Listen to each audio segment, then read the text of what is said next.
Good morning. Welcome back to the Gut Shot podcast. Morning. It feels like so long, but it's actually been just a few days since we chatted. Yep. I'm sure by now America would have recovered from the calamity that was the assassination of Charlie Kirk. You know, rest his soul. He's the Malcolm X of our times, and obviously, I'm sure a turning point is in good hands with his wife, Erica Kirk. But I mean, so much has happened since then, and there's so much to discuss. But I mean, your thoughts? Well, I think there are a few things that has passed just within the last 3-4 days, right? Yeah. We are looking currently the government shutdown in the US. Looming. By the time this comes out, it should have shut down. Shut down already, And but I think to me it's like looking at from a business standpoint, right? It's just a bump in the road. It's a nothing burger. Exactly, that's the way I look at it, right? It'll get sorted one way or another. But there will be ramifications for the labor market, obviously, right? Well, we'll see. I think Trump has promised to lay off civil servants. You know, some to be made permanently furloughed, right? Which you know, but then again, I think to me it's still a nothing burger if you ask me. From our standpoint in the East, right? Not just from our standpoint in the East. Also, I think if you look at the whole gameplay of how this administration, or any administration for that matter, as a businessman, you're like, it's just a bump before I close the sales. Right? You know? So I think the more important thing is, you know, our role and basically what we do here is to dive into all the policy decisions and actually the events of the last few days between our conversations, right? And there are two monumental things, I think, that makes a difference, really made a difference. One is basically the last press conference that Trump did in the Oval Office, where he announced quite a few things. And I think let's touch that part, because the part on the UN General Assembly speech and the 20-point peace proposal on the Israeli-Palestine situation, I think let's touch that on Friday when we have our guest, our returning guest, Say Ali, right? Our rock star blogger. So I think we'll keep that, because I think the issue on the UN address and the peace plan, I think that fits nicely on that day. I think we go at looking at what has transpired during the press conference of September 25th. I think is quite something that we should discuss. I think it touches on the things we have talked before in terms of implementation. For example, right? I mean, let's start with economics. I think let's start with economics. Before we start with economics, we should also talk about the fact that according to our YouTube statistics, right? Something like 6 out of every 10 people that consume the content that we produce is actually stateside. It's actually from America, right? And we also want to make some observations about the fact that, in fact, 9 out of every 10 people that watch this content is actually outside of Malaysia, India, Australia, which is exactly what we as we intended, right? But there's also we also want to ask you guys, if you can, to tell us what you think, to comment on our content. You know, obviously, I think more people watch the short videos than they do our long videos, right? And there's also 1 or 2 observations that you wanted to make as well. I think it would help us actually to get to a wider audience. If you can like and comment on it, because I think sometimes the way we present things, we are very direct, which is it's very Western, right? Not Asian at all. I guess so, but then again, also we come from the perspective where actually we tell it very directly, and sometimes YouTube's algorithm does a bit of censorship when we are too direct on certain words, right? You know, which we shall not mention. Which we shall not mention right now, but if you can see, but you know, our analysis, we think that we want to be direct. We don't want to mince words. Because the Asian way, right? And for people in the West who don't understand this, the Asian way is to be very, I think the word is circumspect, right? As opposed to the West where, they will tell you what they think, but then within an hour or two, they'll go for a burger together, right? Yeah. But in Asia, it's like they never tell you the truth. It's got to be insinuated. There's a lot of innuendo, right? Yeah. But that's inefficient. To me, that's very inefficient. Well, I think the thing is because we are business people, right? And we don't like to mince words. Let's just say it the way it is, and then we get the job done. Right. Yeah. And and I think YouTube has still got this leftist problem of censoring certain speeches, and we don't give a shit about that. Yeah. Right. So appreciate your comments, your likes, so that we get pushed further to a wider audience, and the wider audience that will see a very different perspective than anything else you will see elsewhere. Yeah, and it's specifically Asian. Well, anyway, I think going back to the topics, right? There are two that I want to touch on. First is the economics, and secondly, the announcement of actually the implementation, I would say, of putting Antifa as a terrorist grouping, and how Trump has mobilized troops into various cities. Yeah. Okay, so I think we go to the first one, which is the economic numbers. 3.8% looks good on paper, right? I think the way people are reading this at a very headline level, if you ask me, and I'm going to be the proposing side, right? Is that they're saying that Main Street is back, right? 3.8%. For the world's biggest economy, 3.8% is amazing, right? But I think there's much, much more to it than that. But you start. You tell me what you think. Well, I didn't expect the numbers to be 3.8. Okay, I was a bit more circumspect to go back to that word. I was looking at closer to around 3.2 at best, right? Because normally what tend to happen is you have a lag time between policy announcements and implementation and the results, right? So 3.8, it comes to me as a bit too early, but then again, that's the data that's been provided, which actually either tells me that it has been very effectively implemented. And the small business community or the business community as a whole actually has reacted to it faster than anticipated. Number one, and the results, therefore. But the other part actually that's interesting is because the inflation is around 2.9%, which is in accordance to the prediction, right? We've heard the mainstream media talking about all what Trump is going to do as he was incoming. Even before the first quarter of his presidency, that we're going to see sky high inflation and also even recession. We are now coming into what 8 months of the administration. You're looking at 3.8% GDP growth and 2.9% inflation.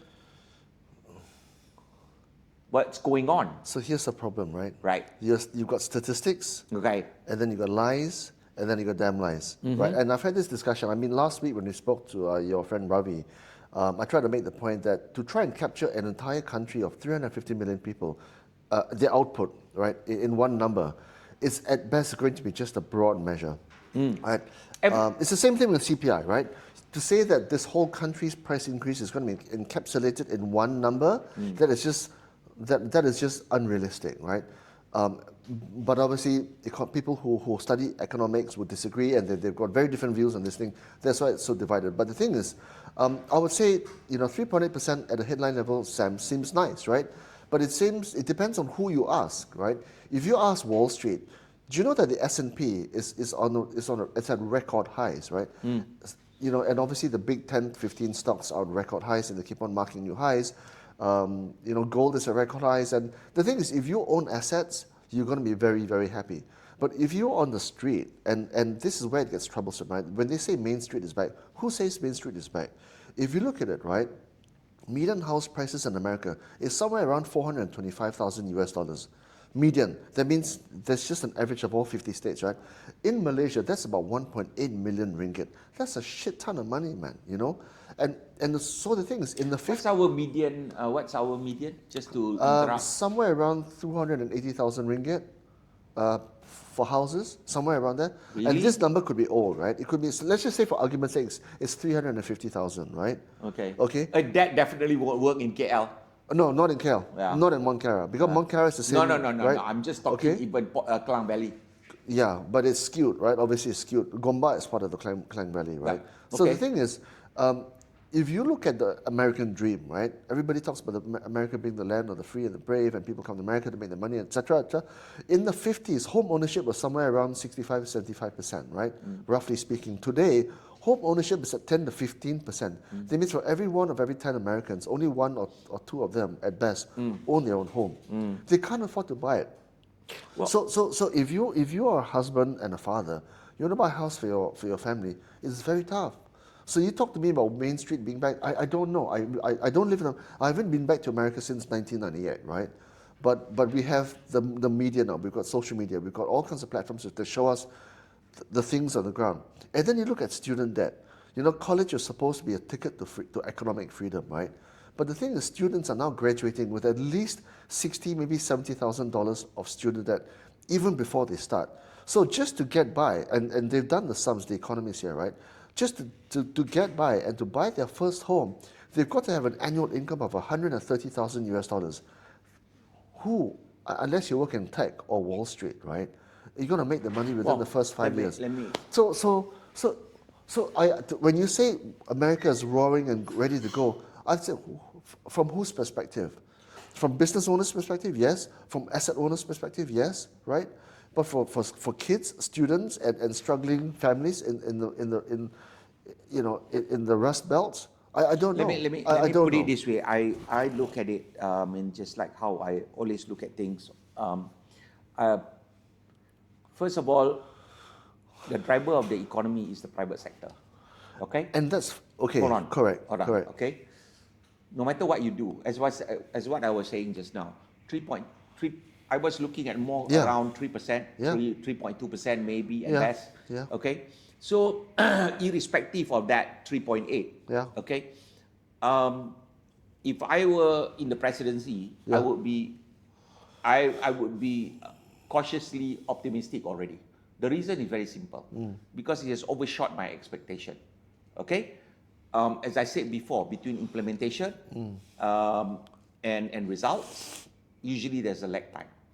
And the thing is that before the main street really going to get the result of it, the business owners has to get the result of it first. All right? Because it's all trickle down. At the end of the day, you have to, your employer must, or the people who employs, the companies that employs people, must see that result first. Correct. Okay? So, to me, I'm not the first to go and say Main Street is back. No way I'm going to say that. I didn't say, I'm not sure. Yeah, I'm not sure it's good or bad. I'm just, right? I think, for me, I think the number, the way you have put it, I mean, I'm not a big fan of certain type of numbers when I look at economic data, because knowing economics the way I do, at least from my standpoint, as you said, there's statistics and damn lies, right? Okay, but the most reliable, at least in terms of data sets that we can look at is, I mean, per capita GDP for me, and your GDP growth, inflation rate, okay, are good indicators. I call it good indicators. They're directional, okay? At best. Exactly. At best. Okay. So to me, if you've got 3+%, or even close to 3%, I would have been already be very happy with respect to the direction of the economy. And then, with respect to 2.9 on inflation, I say, considering all the hoo-ha on tariffs, right? I say, okay, at least I think what I was predicting, as far as our discussion goes, right? I feel more comfortable to say that, all right, I think the way I've looked at things and I see how it's going to be implemented, I've been saying the tariffs, they have done it very, very smartly, okay? And like any businessman, as I said before, they make the markets compete, number one. Number two, they make the, and they are not, they're very realistic in terms of how they're going to deal with difficult countries that they don't have as much leverage, which is China, Brazil, India. Okay? All right? So, to me, it's like they're on track. All right?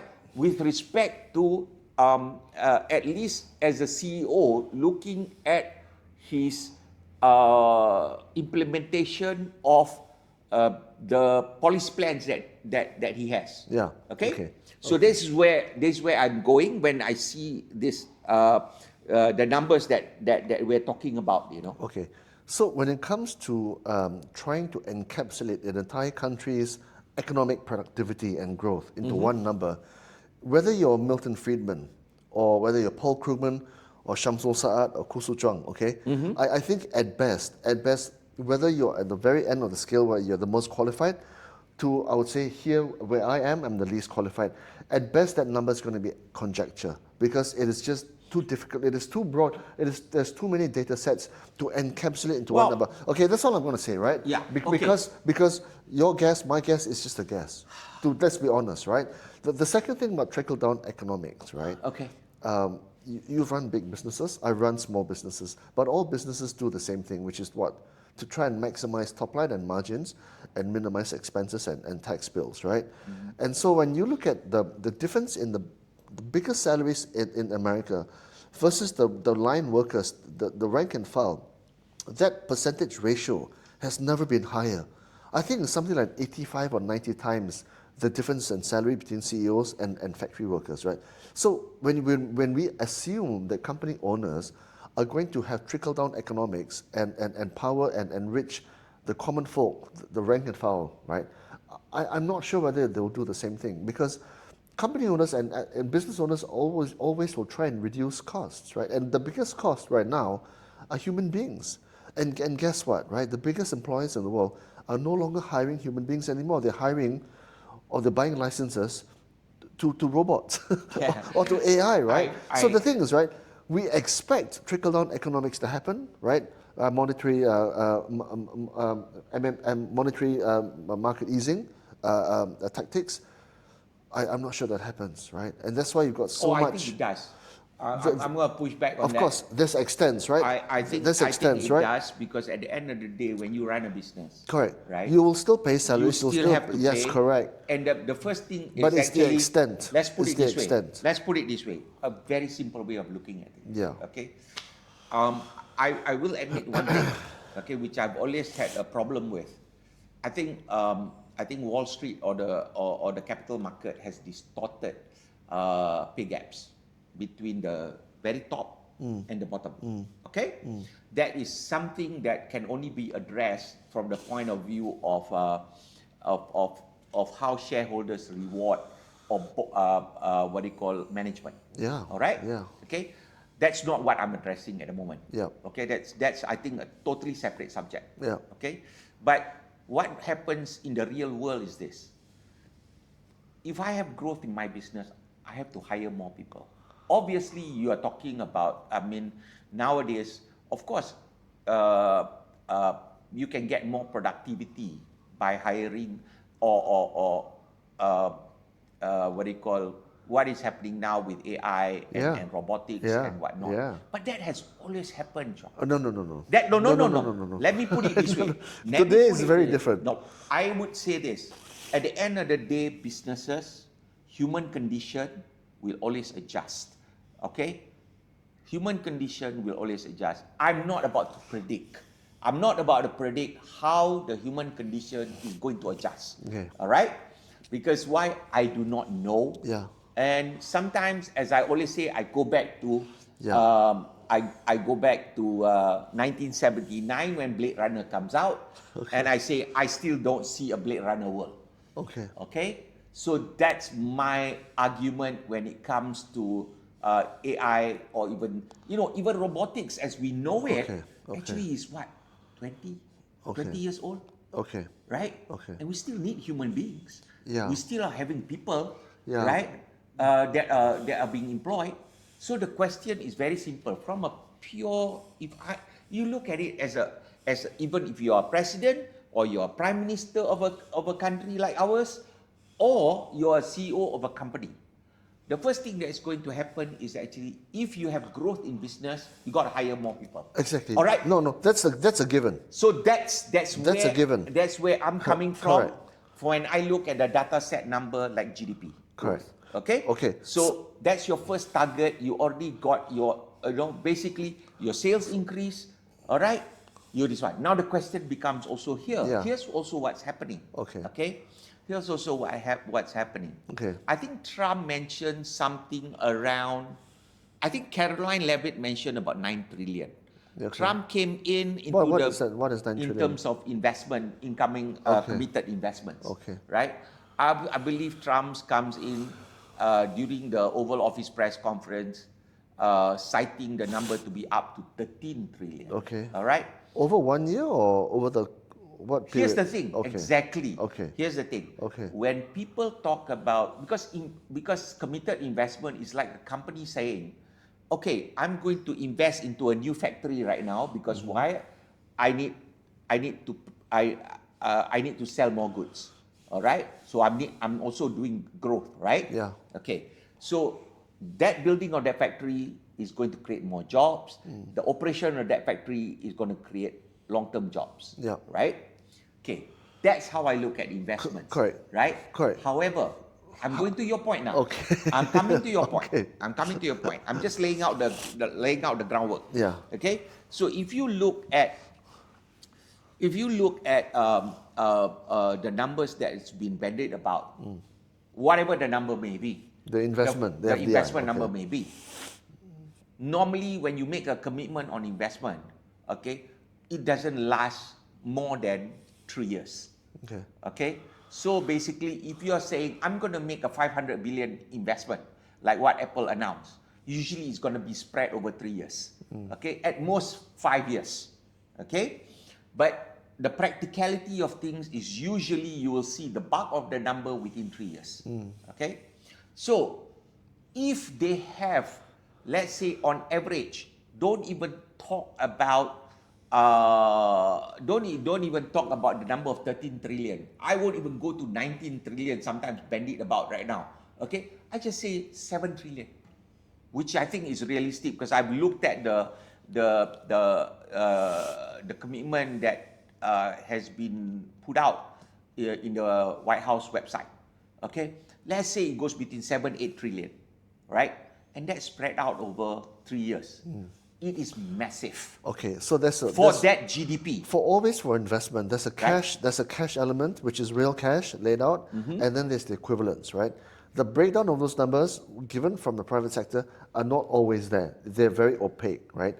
And obviously, if you're a company, you want to deploy as little cash as possible and make as much equivalence as possible. That's how most businesses work because they want to keep their cash for other means, obviously, right? So, but that's a given. If the economy is growing, right, they've got to fill those positions with some form of productive means to meet the demand. What I'm saying now with this AI thing, right, and it's very new for all of us to understand, we don't yet know the full extent of it.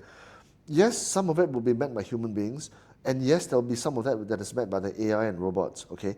The latest JOLTS report, you know what the JOLTS report that just came out, I think yesterday or day before yesterday, the job openings and labor turnover survey program of the BLS, right? So they talked about how even after the 900 plus thousand revision, right? For the first time since April 2021, there were more unemployed workers than job openings. That means the number of job openings now have been decreasing considerably, the fastest rate since in 4 years, you know. In fact, job openings plunged and came below the lowest estimate. That means even with the economy growing, ostensibly, and investment coming in from the tariffs, people are not advertising for jobs. And then that's from a numbers perspective. And we talk about how numbers can be lies, right? Anecdotally, I've got friends who work in London and America, right? A friend of mine whose daughter got a first-class honours from Cambridge, she got a job in a consulting firm in London, right? She's just been confirmed, but she just told her father yesterday, over tennis, we talked about it, right? 10 of the new hires that just came in the last 12 months have just been canned. And they confirmed stuff, this is consulting in London, And if consultants, right, London which is, right, I think... I'm not that bullish on UK. Correct. or Europe. Correct. So I understand. so we're talking about... okay. So then I've seen the data, right? The big tech companies, whether Amazon or Microsoft or Circle and all these guys, right? People are studying their job openings on their website as well as on the job boards, right? The number of openings have declined precipitously, So the thing is, if I'm as a company owner, I can meet the demand by hiring a resource which is 24/7, 365, that doesn't take leave, doesn't go for meals, doesn't go for prayer break or whatever, right? Just works incessantly with software upgrades, and that's all I pay for, with a license fee that is a fraction of a person's full-time salary. Which do you think I'm going to go for? Well, let's put it this way. Okay, I think there are two issues you're talking about. Sorry, that's the one thing. The other thing is that birth rates in the developed world are falling all over the board, right? Yeah. That means working age population adults are also declining. That means the supply of qualified workers is also declining. Which is good. Well, it depends, right? It depends. So if you're a business... If your economy is growing... You need to have able-bodied workers to fill. But if I can't get that supply... So there's two factors driving this issue here, at Main Street level. Number one, the number of qualified workers is declining, and number two, the expansion of intelligence, which is infinite, is coming at breakneck speed. Now, what does this mean for us on Main Street? I'm not sure. I'm saying I'm not sure. Okay, I've got economic data and I've got anecdotal data, and somewhere in between is the truth. That's what I'm saying. I look at things in this way. As I said to you, I look at economic data, certain economic data I feel more confident with, right? I have no confidence at all in GDP or CPI. Look, it's just the same or BLS data or whatever. When you run a business, what are you looking at? You look at sales, you look at your costs, you got certain data you have to have reasonable confidence in. If you're running your own company, you know your own sales numbers, right? So you got to think this way. That's why one of the worst data that I find that is produced by the US government that actually I think it goes beyond the head of the BLS is actually how that data is collected itself. Right? Because for you to have revisions of almost 1 million is bullshit. You know how they collect the data? Okay, I know. They fill in forms, It's a fill-in form. It's a survey. It's a manual form, Correct. And they've got to follow up with phone calls, I know. It's like, hello, what century are you living in? It's just like polling. Yeah. It's almost like polling. So it's that antiquated. Is very antiquated, right? Okay? That's why, if you ask me, that's not the kind of data set I'm looking at too much. Okay? Too much, let's put it this way. I'm more looking at, I would be more comfortable to see, let's say, those kind of data to be maybe a year old before I even think, after they've done all the dumb revisions, right? Then, okay, I said I'm probably more comfortable. But going back to my argument, let me have this part, okay? which is I look at directional, impact on the data with respect to how am I doing in terms of the policy that I have implemented or the plan that I have implemented. Okay?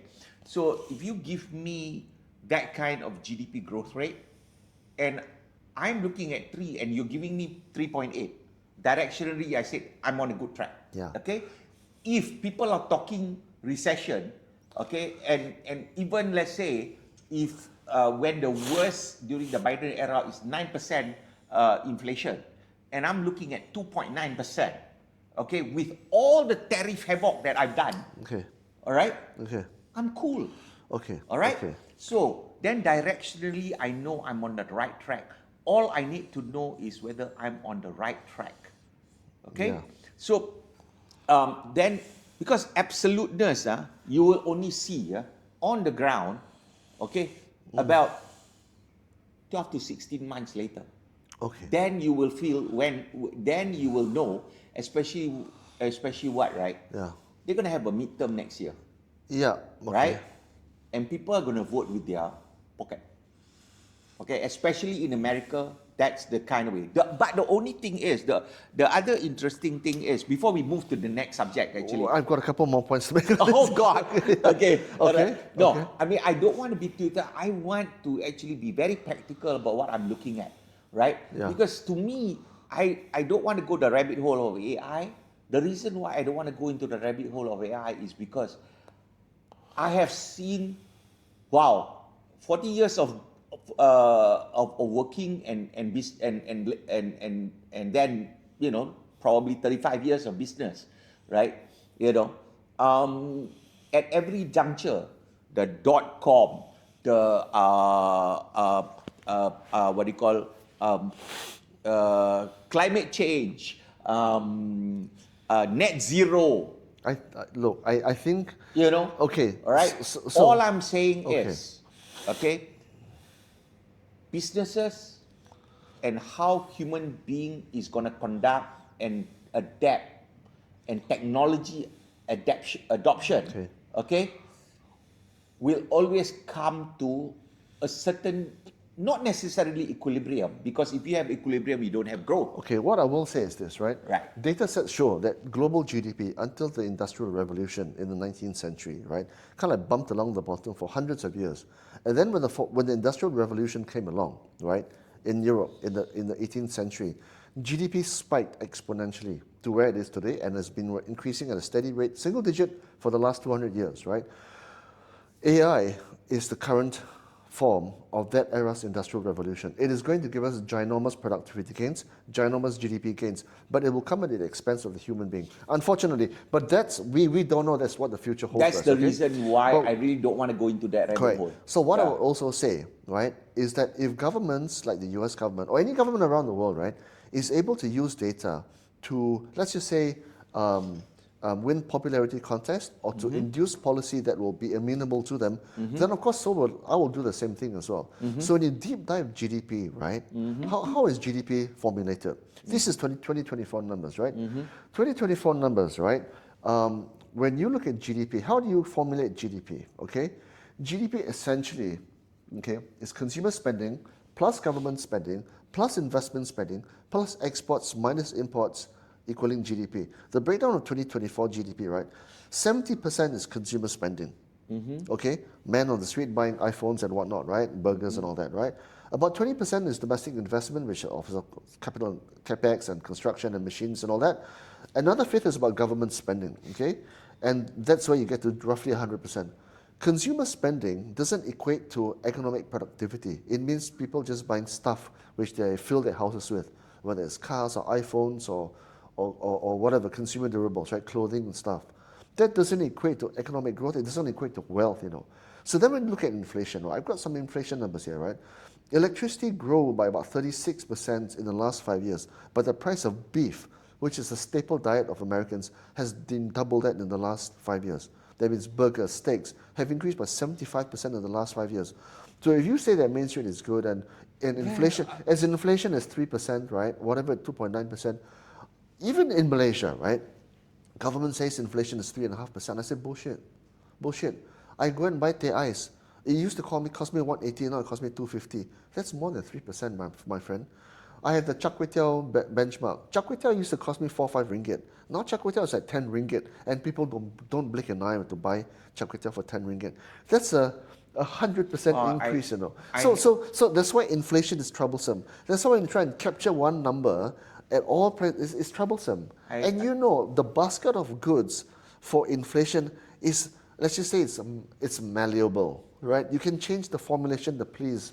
So when you talk about CPI and GDP, to me it's air, it's fugazi, it's fugazi, it's wazi, it's woozy, Do you know what I mean, right? I understand where you're coming from. Yes. However, I tried to talk to Ravi, but there's obviously people have got. I think there is what you got to understand is, as I So said, directionally it may say one thing, go, but realistically it tells a very different story. Do you know what I mean, right? So who really matters in America? Okay, you might have 1%, 5% who have over 5 million in assets or whatever, right? Okay, so maybe maybe 5 to 10 million people, but you've got 340 million Americans, well, let's right? put it this way. The rest of the country will not feel as good about their lives as those guys dude, will. Let me put it this way. Again, I gotta go in this manner, because if you take the conclusion that you've just made, you might as well throw all numbers out of the window. Okay? Well, they should. All right? They should. No, you can't do that. They should. You can't do that. They should find a better way of formulating policy. You can't. I think Look at how late the Federal Reserve... Sam, how late is Jay Powell in terms of dropping interest rates? It should be at least 200 basis points lower. But that dickhead, right? Fucking hell, man, right? Yeah. What's he doing? No. He's relying on what? Exactly. On employment data. This is inflation. I mean, fucking hell, man. Dude. He's late. He was late to raise. He's late to drop. He's just a fucking drop kick. Well, that's why he need to go. He's got to go. Yeah. He's got to go. My thoughts are, I'm just gonna put a pin on this discussion and move to the next point. We need to move to the next point very soon, right? Which is this. As I said before, you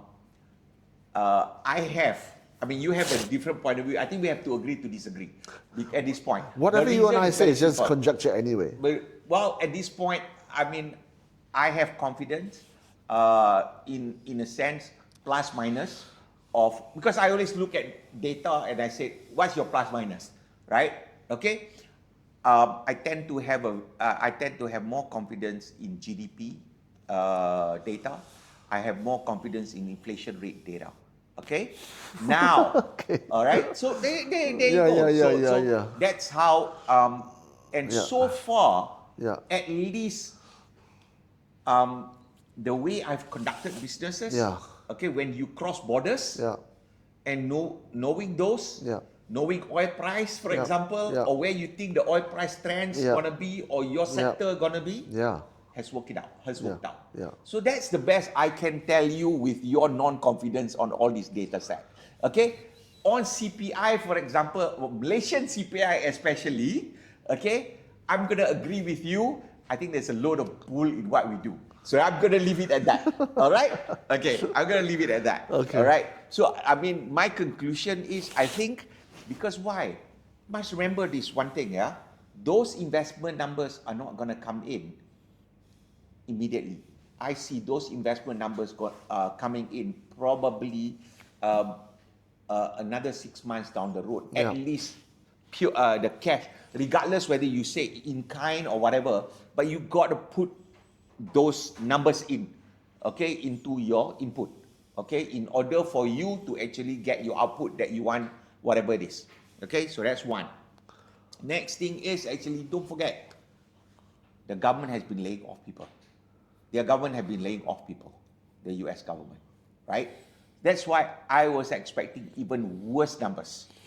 Okay, so whenever you do a restructuring, the first thing that you will see is actually worse numbers to start off with. Hence, when you give me a number of 3.8 and a 2.9 inflation rate, right? I'm like, okay, indicatively, I was looking at 3.1, 3.2 at most maximum, maybe 3%. You know, when we were first talking about this, I was looking at 3% at Let's best. be clear, those numbers are just Right? like a rabbit. No. Somebody does their job. Okay, there are people who are doing that particular job. All right, whether you agree with their number formulation or not. Okay, then you've got. So to me, directionally, it's going the way it should be, beyond the expectation even I had. Because when you do business analysis, you try to be conservative.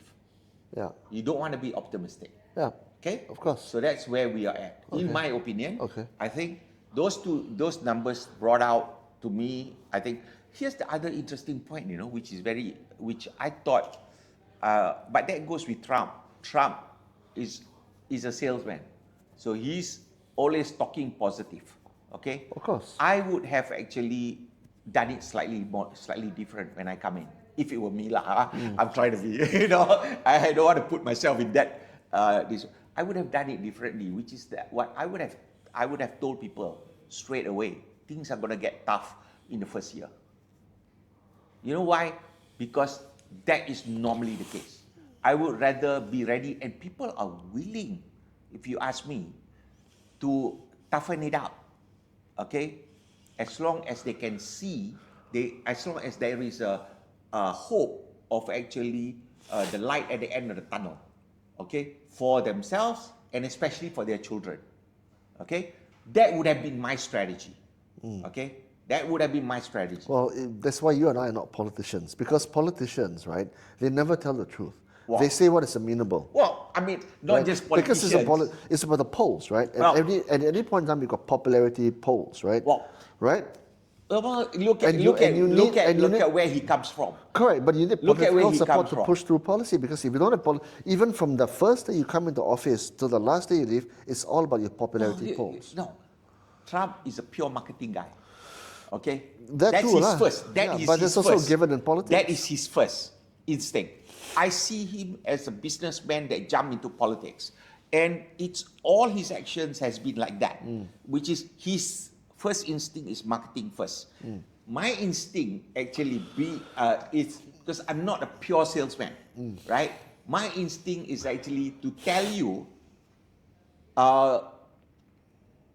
the as much truth as I can. Soften the ground for what's Soften the ground so that actually I give you a lower expectation and I overperform. Under promise and over deliver. Exactly. Right? Normal corporate strategy. Right? All right. Yeah. So this is where we are at. Okay. And if you ask me, the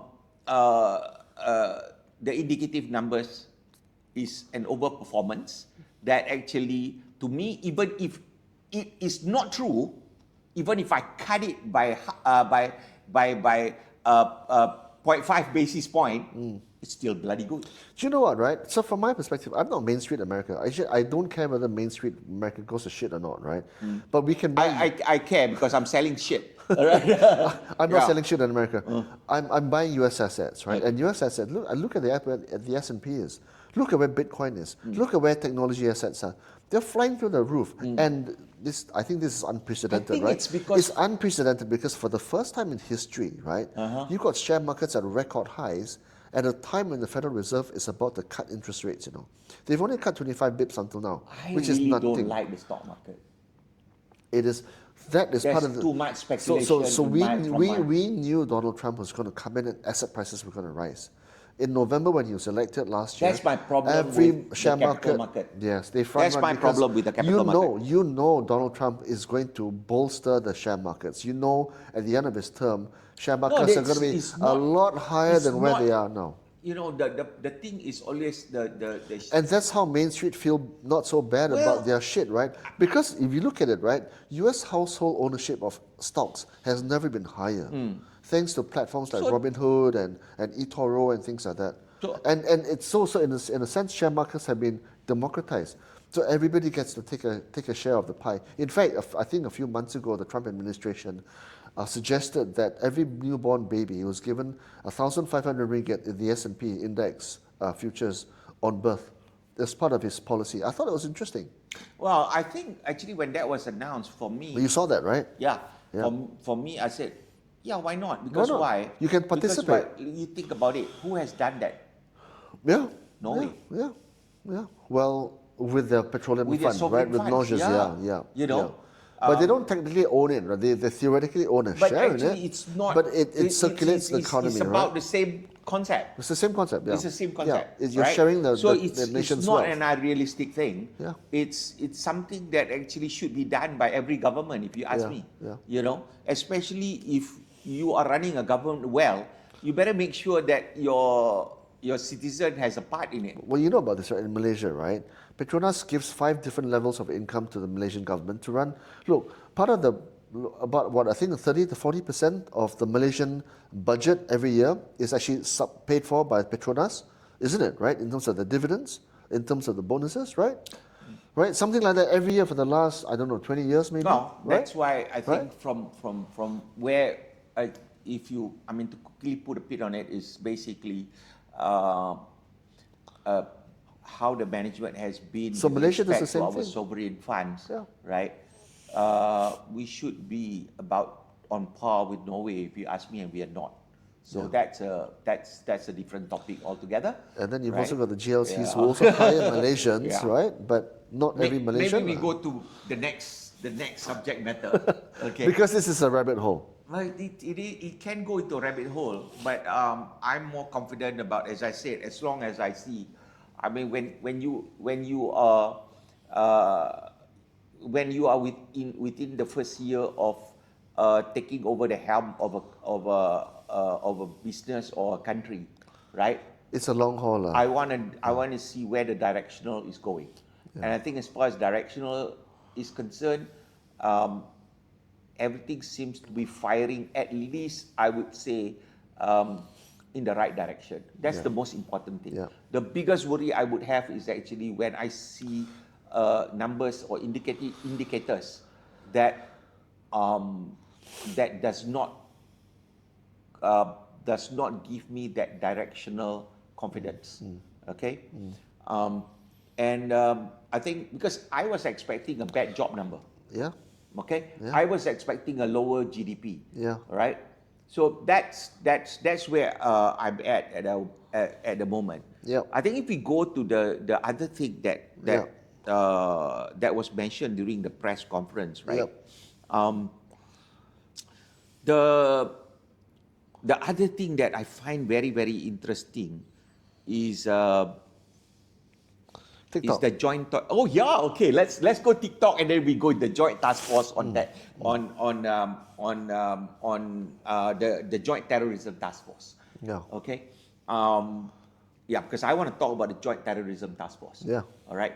But TikTok is a very interesting situation. You know the most interesting for me? Yeah, please do. Please tell me how much of the TikTok. Facebook, aka Meta, which owns, I think, at least they own WhatsApp, they own Instagram, they own Facebook, right?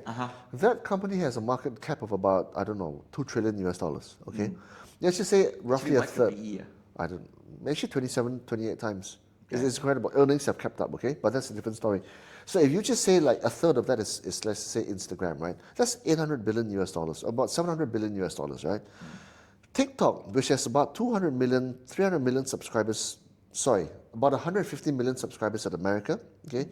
They had, I don't know how that fucker does it, right? He has valued TikTok's US, basically they've ring-fenced TikTok's US market into a different entity, which is going to be controlled by US interests, right? And US directors, okay? JD Vance has valued that US asset, US version of TikTok, at guess how much? 14 billion. Yes. Fucking hell, man. That's like 1/20th of, like, say, for example, Instagram. Okay, Instagram is worldwide now, right? But you know, on the premise that when you buy low, on the premise that when you sell high, right? He's modesting on a fucking song, man. 14 million is cheap as chips, man. Yeah. It's good. I mean, so of course Biden has no chance to agree because otherwise they get kicked out. They got no presence at all, right? Yeah. My question is, how the hell did the Chinese even allow this to be sold for so cheap? And second of all, was there an open tender? You know, because now you've got three owners, right? You've got essentially, I think, Andreessen Horowitz, the venture capital fund. You've got Oracle, and I think you've got Silver Lake, right? I think it's a lot more than that. I mean, obviously, Oracle is probably the largest, maybe. I don't know. I don't know the component ratios like of ownership, but I mean, if it really is 14 billion, it's a fucking song, man. You know what I mean? Yeah. It's a fucking song. Yeah. Right? But better than nothing, lah. You know? What did I say about this administration? So you see the things so these are headline numbers, right? No, I don't know on the ground what it really is. It's very simple. Even if it's headline number, as you rightly put, the 14 billion is a song. Okay. So China, right? That's called leveraging.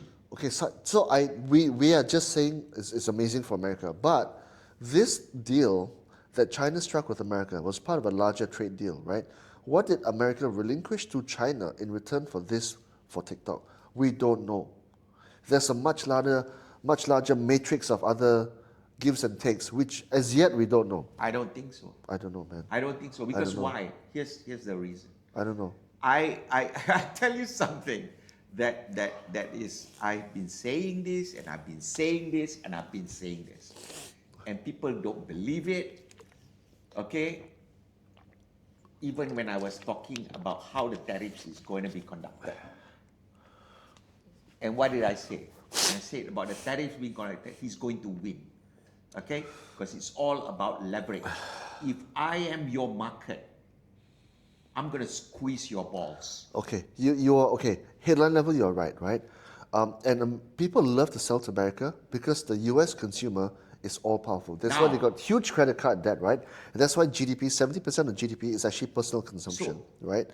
Right? No, hold on. Okay. I don't want to go back into but that's why America is so appealing to, to an exporter, irrespective. Right? Because I sell to America, America buys my stuff, right? Irrespective, right? Yeah. I'm still your market. Correct. Right? But the knock-on effects is that Main Street is in debt. Hold on.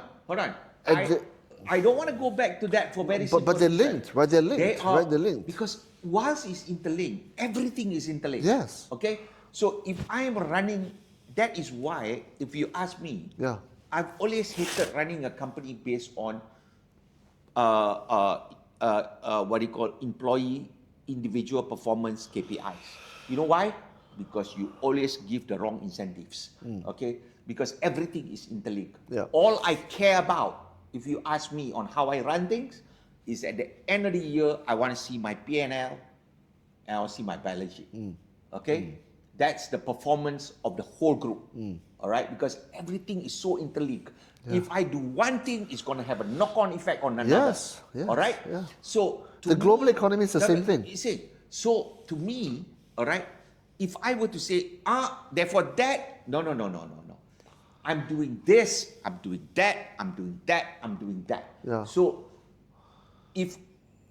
I can only take one issue at a time when we discuss like this.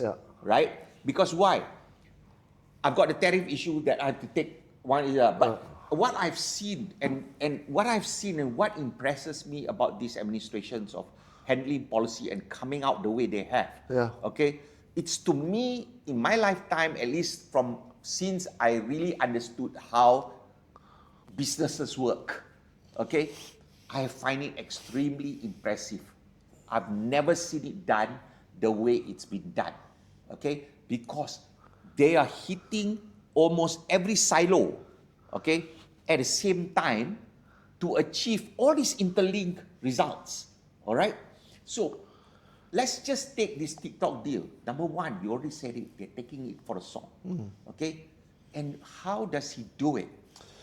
Leveraging his market. Correct. But there's a bigger picture. I'm afraid there's a bigger picture. And I don't know what the bigger picture is. I can tell you. I don't know what other concessions or other compromises they made within the other value chains. Because it's part of a larger trade deal, right? And they do need China. Dude, may I tell you? Yeah. I think either I'm going to be controversial from our pro-Eastern point of view with our domestic audience or whatnot, okay? Or people are going to say, I'm very pro-America or I'm very pro-neocolonialism or whatnot, but I'm going to say it out, all right? Because why? Because if I am the superpower of the world, what is my main objective? To remain that superpower. Okay?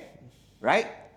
Now, it is not going to be a diplomatic thing to say, but I'm going to make sure if you're my rival, okay, I'm going to fuck you up. They can't do that. All right? They can't do that. Dude, the human beings has been doing that for eons. Who do you think funds America's deficit? It doesn't matter. They have to. They cannot destroy China. They cannot. They cannot. Everybody do it in a different way. Yes. Okay. Who do you think buys UST bills? At the end of the day, right? If you go to China, China will say, "I'm going to take Taiwan," right? Okay. You're going to say, "Oh, that's not nice. You know, they have already built their own country." Russia says, "I'm going to take Ukraine." Right? It's not nice. That's not the way to behave. Okay? But truth of the matter is, when you have the power, look at what China is doing at the Spratlys. Right? It's a multipolar world. That's what the Americans don't understand. It's always been a multipolar world from the point of view of regional powers. Okay? But when you talk about global power, if I'm the supreme leader, I'm going to ensure I'm the supreme leader. That's why I think there's going to be a war coming. You. No, I do think. You are so. I do think because America I can tell you it cannot countenance the possibility of having other dogs on the hill. That's the problem. If they have to accept that there's not just them. Because, and here I'm going to be a bit more. It's okay for everybody to be healthy and strong. It's of course, okay. Of course. But America cannot stand it. That's the problem. Not true. Not true. It's very simple. Dude,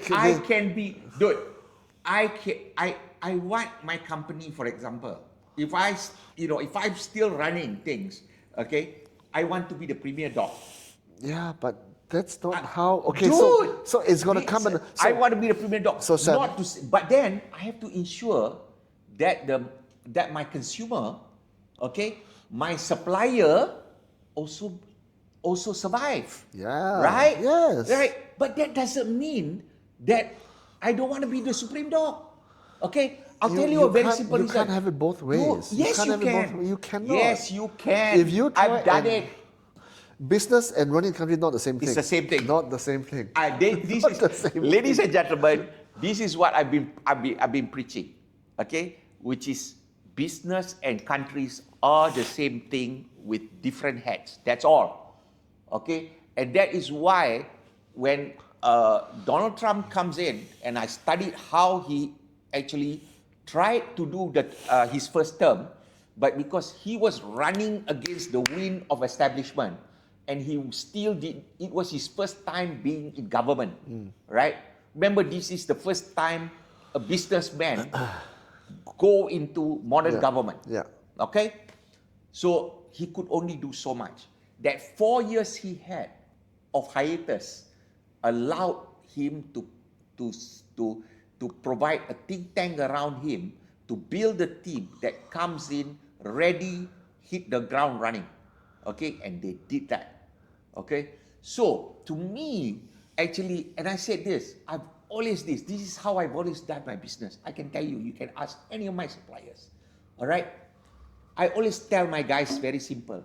Your reliable suppliers, you must allow them to have a margin for them to actually grow.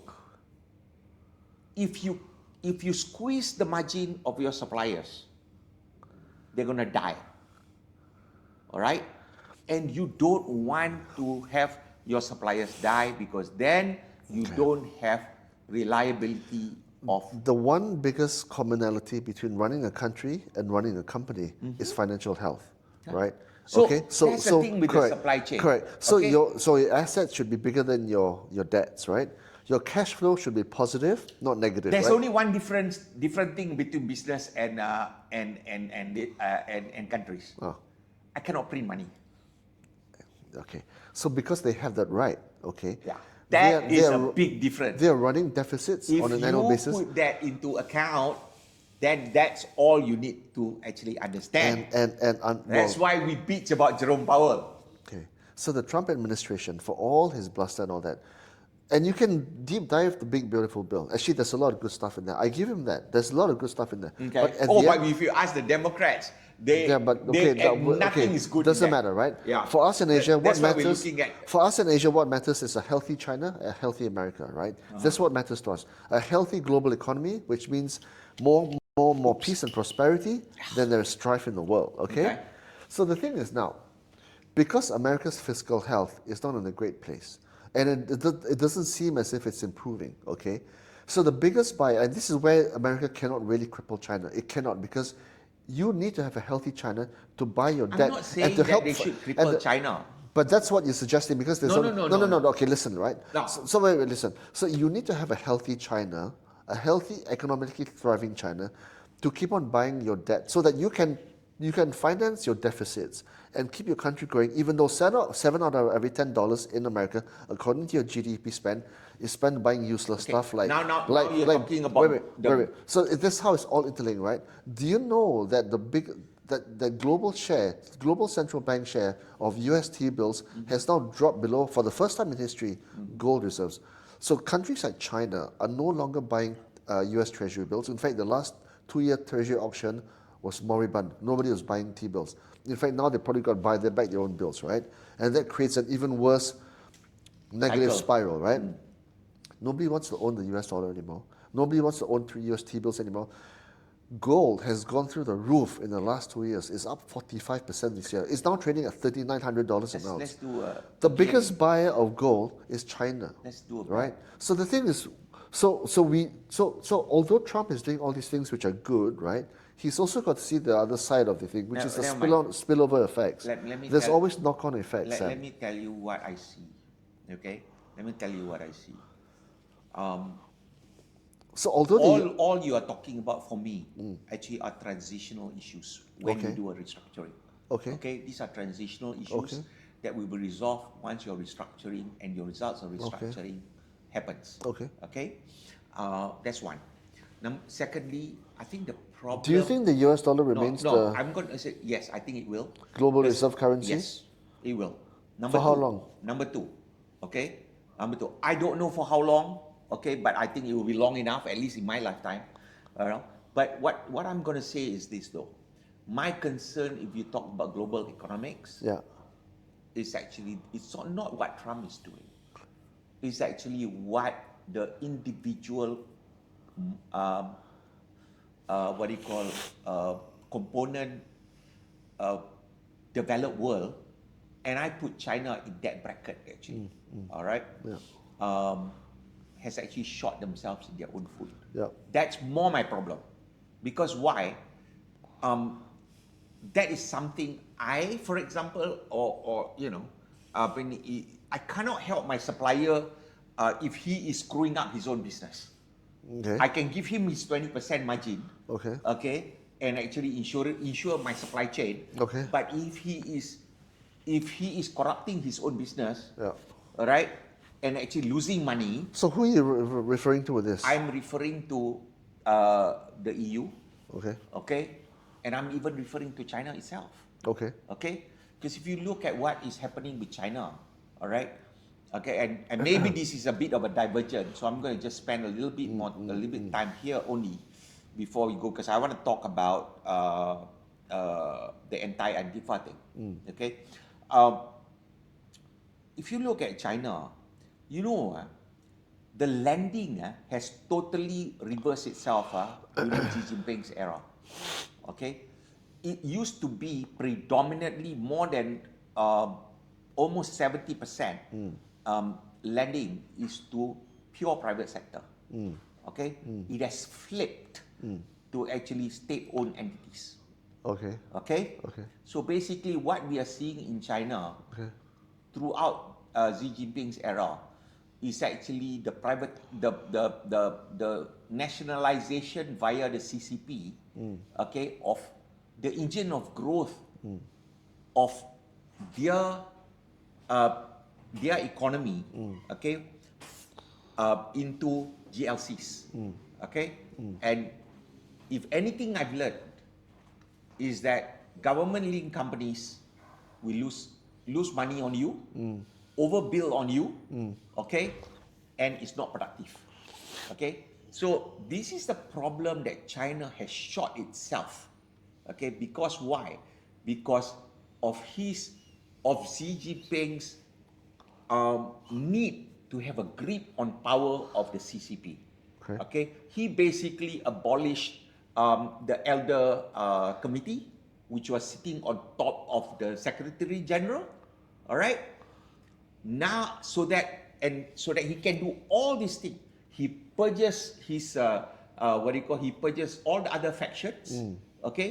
So what we are seeing within China is, from an economic standpoint, it has overbuilt everything. Because why? Because again, it goes to what I say about KPIs, right? The basic KPI of the CCP is actually growth.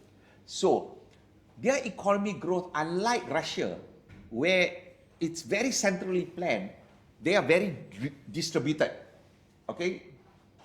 from when Deng unleashed this whole private initiatives, okay, you've got every region trying to grow, but then you've got private sector which has to be worried about its bottom line. But when you then reverse that situation, where the CCP now controls most of the companies, okay, and has taken over the private companies, all right, what has happened now is I can spend, I don't care. I don't care because that now is not my money. All I know is I'm going to sit here, I get my promotion, and then I'm off somewhere else, higher promotion. They're stuck with cities being empty, buildings, townships empty, train tracks they have massive railway tracks like everybody, and people are saying, look at China, they've got massive tracks. But then again, you say, all of them, how many percentage is actually truly making money? I can tell you, if you hate the data set coming out of America, do you really think you can believe the data set coming out of China? I don't have data on China. Exactly. I don't have data on China.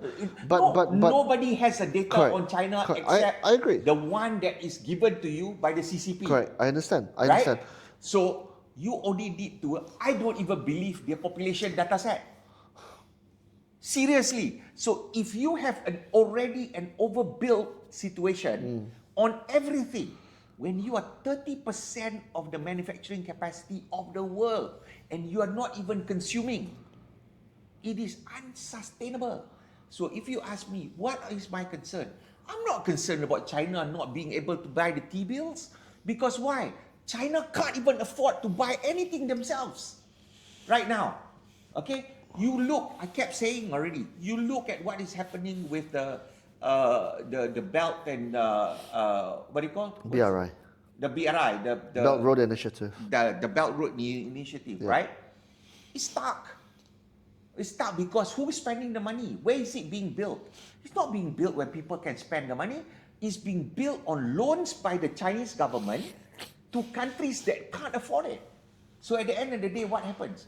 They have to take over that facilities. They have to take over, actually, let's say, if you have a port, I'll take over the port. Now what is going to happen to your population, right, in that country? Yeah. They're going to revolt at the end of the day. Because why? Now their government has got to pay the debt to China. Right? Not, and therefore, so it goes to your discussion about, when the portion of the debt, okay, goes into paying the bank or the banker, which is China. Non-productive use of capital. Exactly. So where I'm coming from is actually, if you ask me my concern is not about America right now. My concern is about China shooting itself already, and how are they going to repair themselves? Can they do it? One thing. Second, Western Europe. All right? You've already mentioned UK. Okay? I think they've shot, and that goes to where I think Said wants to talk about the UN speech by Trump, which is actually no holds barred speech. Almost no American leaders has ever done. All right? Which is Western Europe has really shot themselves in their head. Okay? I agree. Right? I agree. So you've got these two engines of global growth. All right? Because I know, I don't think India is an engine. Okay? So engine, not engine. So this is where you look at Western Europe and you ask yourself, how are they going to extract themselves out of this quagmire that they have created? They're so fucked. So fucked. So you ask yourself this question. I've just told you something that no one in Asia wants to talk about when it comes to China. All right? Not just no one. Everybody is so enthralled when they go. The truth is, Sam, we don't really know. All we're saying about China is still conjecture. Because we don't know the real financial picture. The difference is this. At least if in America... What you've said about China is at best a surmise. No. It's a we guess. know Evergrande went bust. Correct. But the true full financial picture, the data set from America is probably more accurate. I give you that, okay? It's true. There you go. Because they're much more transparent. We don't. Not just they are much more transparent. You will have an opposing data set. Correct. If it does not really, So, I tell you, we don't know the full financial picture of China. We don't know. We were just guessing. No. I goes to directional. All right. I look at directional. Number one directional is that when I see Evergrande go bust, when I see railway links, okay, everywhere, I say, do they have the population to actually service these railway links that actually will pay back into the coffers of the Treasury? Because all of those are actually now, for the last 2 decades, has been built by what we government. Understand about China is at best anecdotal, and the consumption of official government data. That's what we know. Yeah, but we know the macro is very simple. There's a phrase which says, one swallow does not a summer make. Evergrande is huge, I understand. But is it the whole of China's economy? No. There's hundreds of other developers out there, right? Yes, you've got one rail line or a few rail lines, but there's thousands of other rail lines. We don't know, okay? We don't know. Well, if I don't believe the population data set... I don't know. No, the truth is I don't know. I know for sure one thing. Okay. I know for sure one thing. Their population is definitely not 1.4 billion. Based That's on what? Guaranteed. Based on what? Huh? Based on what? Based on the one China policy, okay, for 15 years from 1917, one child policy But from 1917. But we're still guessing, Sam. Dude, it's pure mathematics. It's not a guess. It's pure mathematics. Yeah, but if your starting point is if your starting point is 900 billion, but that's a guess also, right? We don't know. Doesn't matter. Let's say we take them at their word. But if your base number is let's take them at their questionable. word. Let's take them at their word. That's what I'm saying. Let's take them at the word. If your base number is 900 million, all right, and then you say you only allow one child, all right. How do you even get to 1.1 billion? It doesn't make sense. Okay? So if I take that as actually my consumer base... The only place in the world with an accurate population number is the Easter Islands. Right? So in Malaysia, official population is 33 million. I mean, what we are How doing, many illegal immigrants have we have not counted, right? Don't even talk about China. What we are doing is actually trying to unpack from what we see. Correct. Okay? So this is what I see. So look, from my standpoint, sitting as I do in Malaysia, as long as China is reasonably healthy, as long as America is directionally on the right track, I'm happy. Because I don't want to see war come. I don't. Seriously, nobody wants to see war come, right? I want to see multiple rich countries all having a good life. All right. I don't want to see one guy saying, hey, I don't like the guy coming up behind me, I want to kill him. No, that's no good, right? That's not good. Maybe I've been a bit hyperbolic, okay, in my phrasing of things. Yeah. All right? But the thing is this, you definitely not just Taiwan. Yeah. I think the US, even with the Trump administration, right? The reason he gave that speech in the UN and Western Europe like that is because he doesn't want to see them in a bad situation. Yeah. The way he looks at Russia, even the way he's been describing how the Ukraine war, he doesn't want to see that war. Because why? Those are consumers, right? That's their market. Right, and China is also a consumer. Of course. But the problem is this. Who do you think is going to buy your iPhone if you don't, right? They can't afford it. The problem is I see, and if I can see it, I can guarantee you one thing. The bloody American government is stuffed with really, really good, what they call statistical analysis. All right, that has been their lifeline that's their culture. Okay. If I can see it, they can see it too. Okay. The only problem with politics is this: the will to do something about it. Okay. That is the reason why when Trump comes in and he says he's going to put these tariffs and make sure and I say he has the leverage against everybody. Okay. The question is, the only one that actually I don't see him having any leverage in reality, okay, is actually Brazil. Okay, everybody else he has leverage. But in The terms of dollar question is contribution, how Brazil much? is small compared to, say, China, right? Right. And China has diversified its economy, where only 15% of their income is from America. Our problem So is that's why they this. can do what they want. Our problem is this. Because every time when you have an authoritarian regime, right, or somebody cannot dislodge you from power, okay, whether because of its... You're talking about America or China? I'm talking about either our parliamentary system or, or when no single party has got a sway, right? And you have so when you have an authoritarian system, okay, and you can't dislodge that person from power, the question is actually the dislodgement usually is violence. Can be violent and can be very disruptive. Okay. The last time that happened, that was Mao. Okay. I hope it does not happen, because I think one thing good about how China, or at least the CCP, tries to play its game is they don't like to have a confrontation already. I think they've learned from from Mao's era of the destructiveness of that, and I think that is what is happening with respect to Xi Jinping. The question is actually how it's going to turn out. That's all. What I worry, and again it goes back, even though I'm speculating, you're saying I'm speculating, but this is my speculation. My speculation is actually, I think that I'm more worried about China's own internal economic health. All right.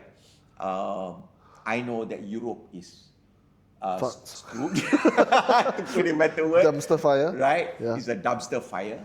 And I think if they don't handle, you have no idea how badly your immigration policies can actually screw up your economy. It's not just the immigration. I mean, I think 55% of France's GDP is social welfare policies. Exactly. They can't dislodge themselves from that. There you go. So you've got immigration and welfareism, which is tied together.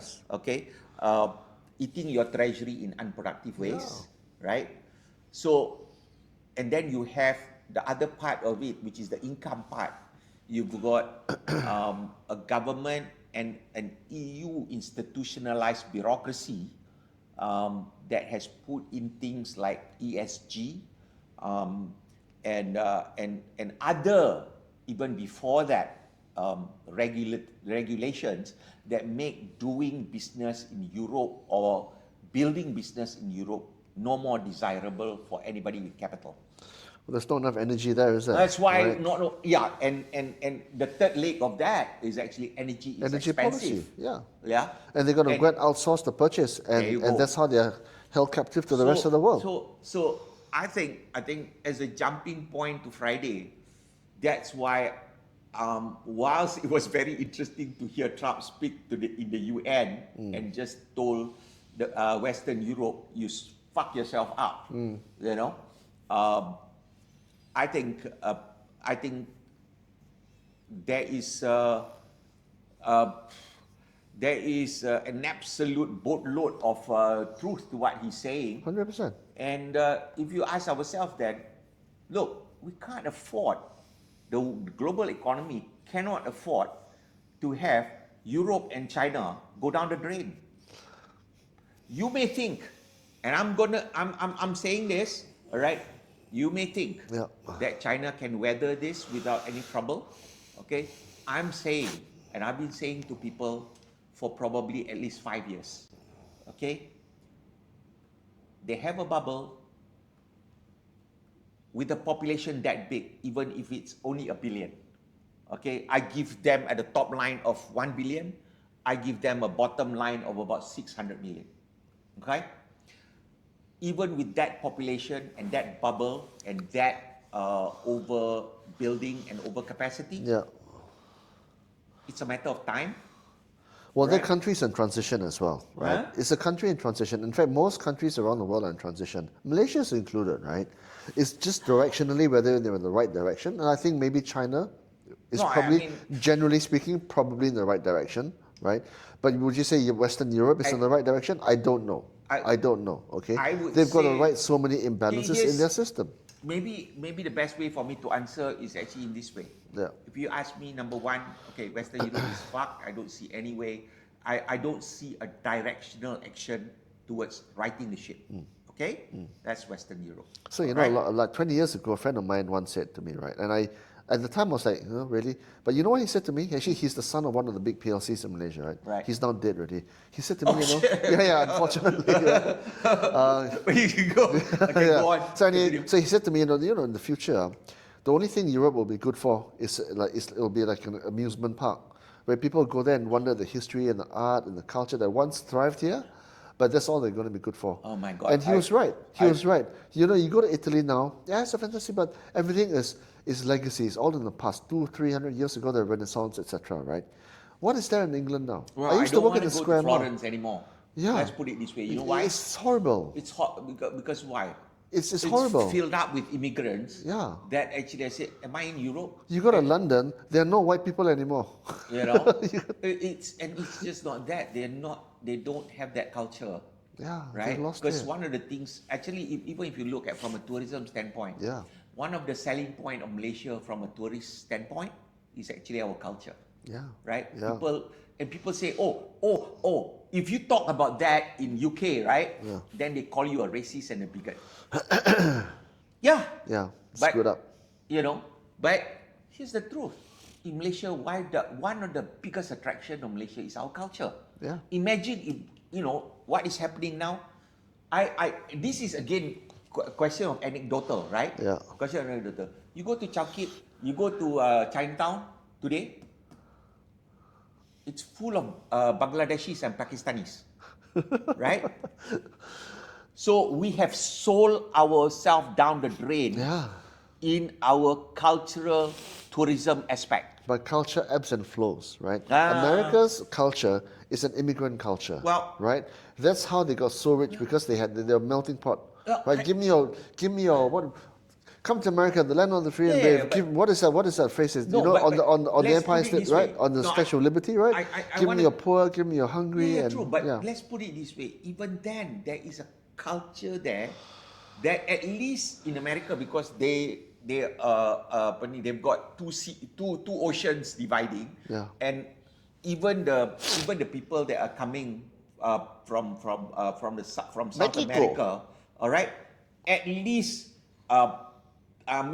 there is a certain similarities. You're talking about, mostly they're Catholic, right? Okay, so but when you look at Western Europe, you've got Western Europe is screwed up. It's screwed up. Right? Screwed up. So that's one thing about Western Europe. I've already said enough in how I speculate about, and I speculate, about how I look at China. Yeah. I'm concerned. Yeah. Okay, and my concern got nothing to do with America. Yeah. My concern is basically how they're gonna right that ship of overbuilding. Yeah. Okay, and underpopulation. Yeah. Okay, if you have underpopulation, it's fine as long as you don't overbuild. Okay. Again, their population is a guess, lah. Well, right? I'm not. Yeah. I look at it as a pure math situation, and I'm so confident about it.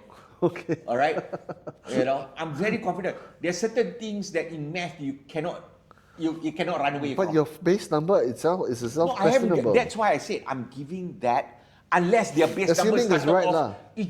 It doesn't make sense their base number to be too high. Okay, because why? You look at global population itself. All right. So leave it at that. Okay. So then we talk about the third agent of growth, which is America itself, right? Yeah. If you tell me today Biden had won the presidency or Kamala Harris had become president, right? Okay, then what we're going to have is actually word salad policies. All right? Then I'm going to give you a different prognosis on how I see directionally America is going to go. They're going to be fucked. Okay? Because why? You look at the border itself, it's like a stream of water. Okay? During the Biden administration. Okay? So the fact that they can go from that, and you know what the Democrat was saying? oh, we got to have comprehensive law in order to handle the border situation and the illegal immigration situation. No. You just need to change the leadership and implement the law. Yeah, well, I mean, we've been running a bit over, but just I think the last couple of words. So that last thing, Yeah, I want to take the give it maybe 10-15 more minutes. I just want to say something on that part, Joint which terror. is the joint terror task force, which was announced. I think that goes exactly the way it should have been handled. I think certain part of America may not like it. Okay, definitely 50% of from the Democratic side. Okay, but then again, their funding is coming from. It's very well funded. Yeah, it's correct. almost like what I again go to the. So the US government's designation of Antifa as a terror organization, and the problem is domestic violence and nihilistic organized violence and aggression. And it's funded. Right? It's funded, correct. And what we're going to do with this, Okay. and I think this is where it has to be done. Okay. You have to dismantle the funding, follow the money, and get rid of it. You can kill the funding, but one key anchor pillar of that whole movement is one of the immutable laws, or in fact, it's embedded in the Constitution, which is the gun laws. And unless that is looked at in a fundamental way, I don't think this kind of movement can ever be fully eradicated. I think you must remember this though. Because at the end of the day, what is that? It's a lot of people. It's millions of people who don't agree with a system and who are taking things into their own hands. But the key difference is their right to bear arms and to deploy those arms in a civil way. That's the problem. The right to bear arms has been there. I understand. Yeah. But it's also been a problem for many years. All right. So what's the difference? Can they ever remove it? No, is one of the things. What's the difference? I don't think they will, and I don't think they should, because I like to go there and shoot guns. Okay, but let's put it this way. You need to have responsible, right-thinking, rational people to bear arms. You must ensure then that there is law and order, right? And that's what this whole thing is doing. And the thing with all this rioting and whatnot, it is, you don't even need guns for that riot. You just need to destroy cities, burn, like what happened when they were protesting the George Floyd's death. Hey, look at the difference. Just cut the electricity lines. And the Republicans went for vigils. Yeah. Right? Democratic causes come about, they go and have riots and they burn cities down. All right? There's a very different mindset. To me, it's like, I almost compare it, let's take Hamas, right? Let's take Hamas. Why does it exist? Why does it exist? I almost want to say, and I can't wait for Said to give his 2 cents on it, right? I almost feel that Hamas are not interested to achieve for peace. Why? Because they're getting billions from outside the country. Okay, they're being well funded. They're being well funded from all over the world because, why? The narrative of being the victim, okay, to the Muslim world, is a lot of kachings. Okay, Hamas aside, right? All right, it's the same. Okay, it's the same. Okay, an organization like that, okay, whether it is named or not named, all right, is currently being funded, and they've even named who they consider to be the funders. Okay. Hamas aside, right, and funders aside, yeah, I agree. You got to cut off the supply lines, right? Yeah. But I look at the way I see the social problems in America it's much more fundamental than that. When you analyze the Tyler Robinson character, right, he's a kid. He's like maybe in his early 20s, right? But he's confused. He's confused, and he's consuming many different ideologies on social media, Instagram, TikTok, and he doesn't know what it means to be a man. He doesn't even know whether it's male or female anymore, right? Right, obviously, right? I don't know what the hell is furry for. Correct, yeah. And it's crazy because it wasn't that long ago when you knew what it meant to be a man, right? But there's all kinds of gender identities in America now. So the kids are confused, right? Whose fault is that? So that's why, right? Whose fault is that? Okay, so No. Let me ask you understand. that question. So Whose fault is that? the media, the left media, I don't know, right? The thing is, obviously, all of the above, right? But the thing is, right? When you want to have the right thinking, rational ideologies in America, in a country, you've got to have a leader. You've got to have a leader that is a role model, or you got to have role models or leaders who are statesmen who do the right thing and behave the right way. Okay. I'm not saying Trump is this or that or the other. I'm not even saying his family is this, that, or the other, right? But in order for the body to be healthy, the head also must be healthy. But you think about it, Do you know right? what I mean, right? There's thousands, maybe hundreds of thousands of Tyler Robinsons all over America, and guess what? They have the right to bear arms. That's dangerous. That's dangerous. Well, so you can cut off the funding, yes. You can have the FBI prowling the streets, yes. But at the root level, when kids are growing up, do they have those role models or not? I don't know. I think. Who do they follow? Do they follow people like, I don't know, Shaquille O'Neal, who's worth a few $100 million and everybody kneels at the altar of money and profit? Well, I don't know. Here's the thing with the leftist culture. I'm not even saying left or right anymore, No, Sam. it is. I'm just saying because if you look at, I really believe this, and I want to say this because I really believe this.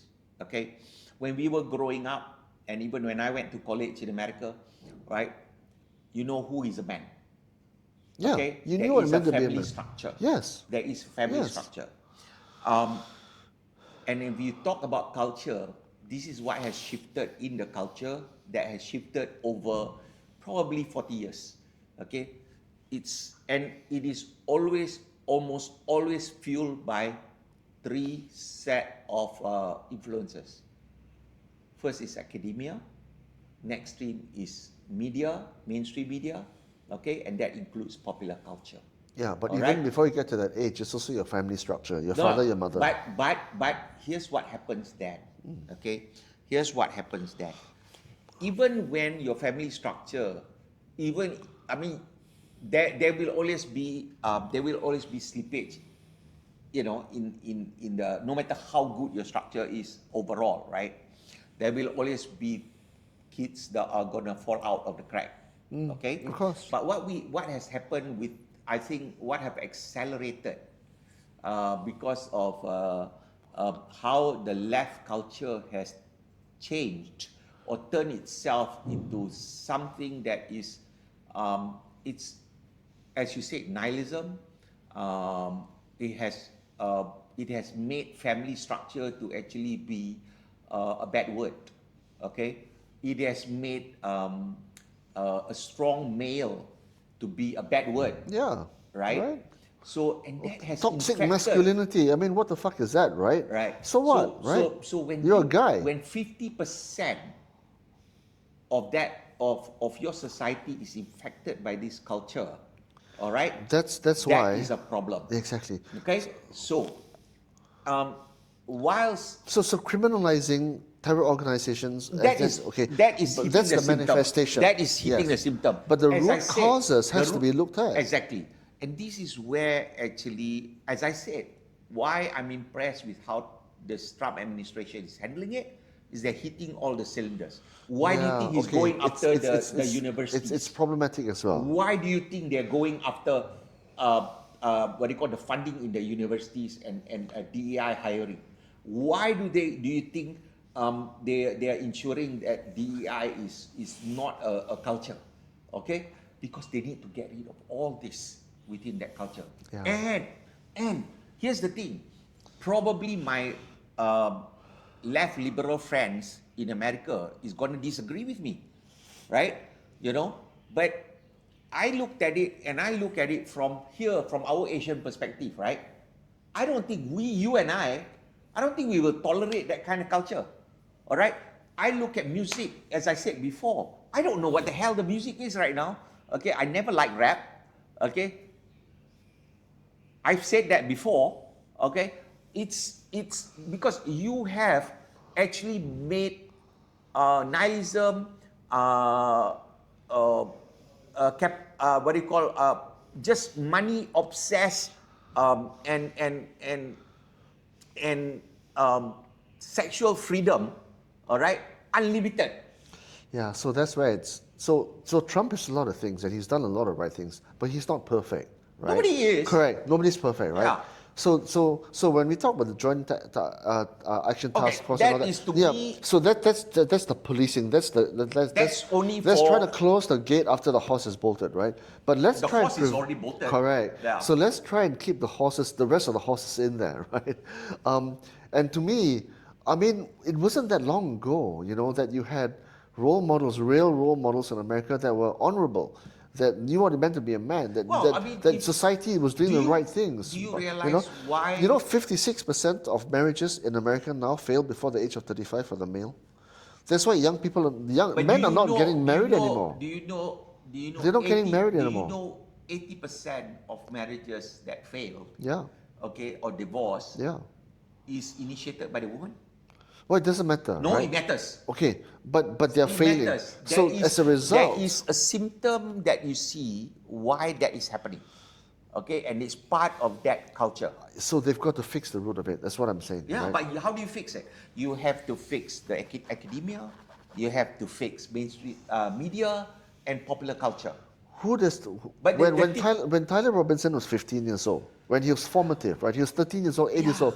Who does he look upstairs and idolize? Look at, and there goes actually that is a perfect example. Yeah. Of actually what a year or two being in that kind of university environment. No, but when he was 8 years old, okay. No. It's like your kid. It's like your child. Child psychologists will tell you, right? A person, not just a boy, a girl and a boy, right? Their characters are formed between the age of 6 and 10 years old.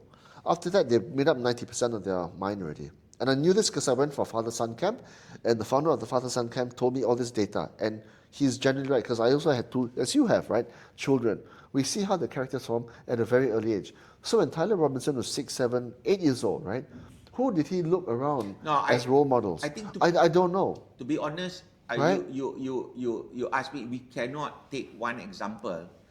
So many Tyler Robinsons, right? No, it's not just Antifa Tyler has Robinson. permeated every sector. There's so many crimes of vengeance and nihilism in America that has gone unreported, It's gone unreported because, as you say, the leftist media, have just covered up the evidence. It's true.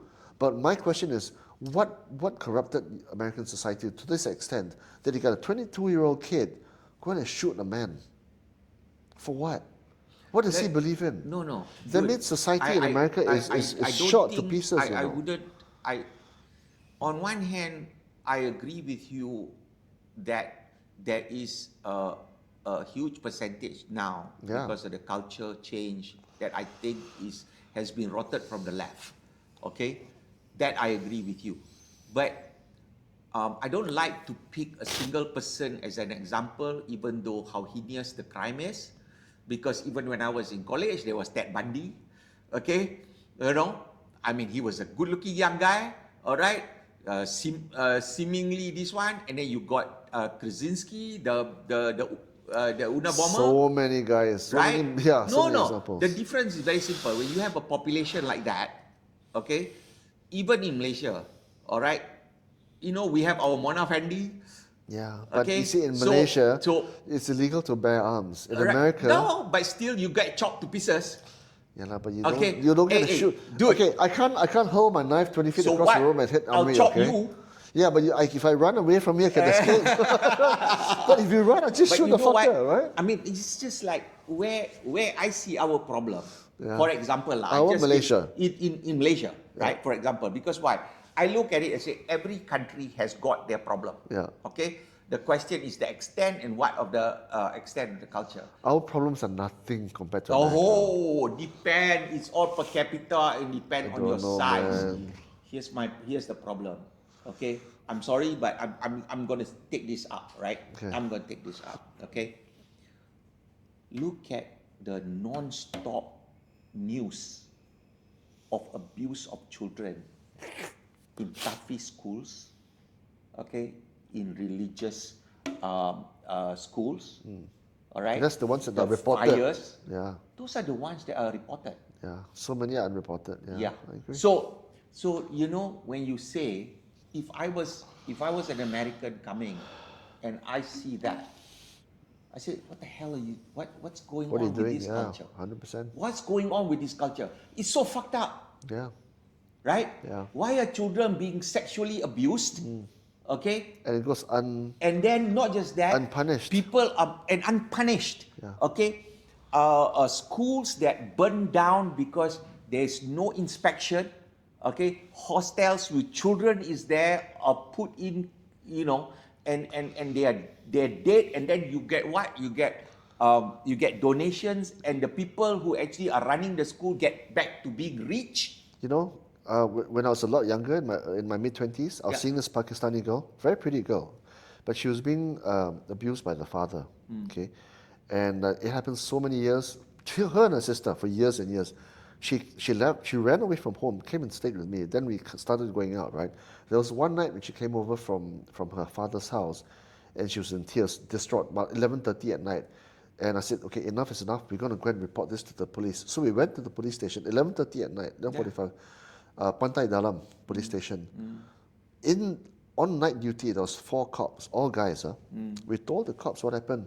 The first thing they said was to me, why are you going out with a Chinese boy? The second thing was, you what? Your father touched you? Then they all started laughing, and then told her to go home. Go back home to the father's house. So I was like, you're supposed to be a policeman. What has my race got to do with this person that's being abused? So you see, that's the first thing. The second thing is, aren't you going to help her and relieve her of this? At least go to investigate. that's what, how many years ago? This is in 1995. Yeah. So think about this, right? Okay, so whenever I was shocked. I was like, whenever huh? people talk to me about problems in certain societies or certain countries, all right? Yeah. I tell them, don't be so high-minded about it. No, Don't everybody, be so high-minded about it. I just reminded you, actually, of our own shit.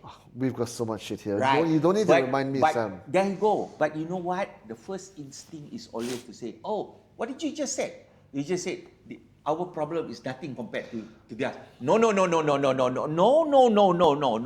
The problem is this, is because we tend to actually, it's very difficult for a lot of people to look in the mirror. Oh, I don't suffer from that problem though. All right. I'm very But here's the thing. When I'm I very look self-aware of Malaysia. I'm just taking one example. Yeah. Just to give you a shock to your system. There's no shock. I understand all this. Yeah. I'm very aware of Malaysia's problems. But I bet you, as you were saying, our problem is not even close to what theirs is. No. I am saying, my rebuttal is this. Okay? Our problem is as fucked up, if not more. Okay? And here's the thing. That's why I'm very cognizant in terms of looking at things and saying that when I talk about a certain place, I am looking at it objectively from that angle and their society, their perspective. Yeah. Okay? If you want to talk about, so I don't make comparisons in that standpoint, from that standpoint, because I know very well, I'm just picking one example for you. Yeah. Right? Yeah. Which is so horrendous in our society. Yeah. Okay? You want me to take another one? I don't want to get banned here. Okay? Don't start. Let's talk about at Friday. this point, let's talk about Friday. So Said makes a comeback. Said is making a comeback. Okay. Yeah, he's asking to talk about it because I think he's so excited about. I think that's the interesting part is when he reached out to me. Because of Trump's speech at the UN. All right, and you must understand he's extremely a pro-China guy. All right, and he thought it was a blockbuster speech. Okay, and I think also it just coincides nicely with this 20-point peace proposal plan from Trump that's backed up by the Middle East countries, right? So that will be good fodder for discussion on Friday. Cool. All Look right. forward to it. So with Share, that, like, subscribe, all that nonsense. Yeah. I hope you enjoy our. That was quite a rant. Thanks. Thank Take care. you. Okay, bye-bye. Bye.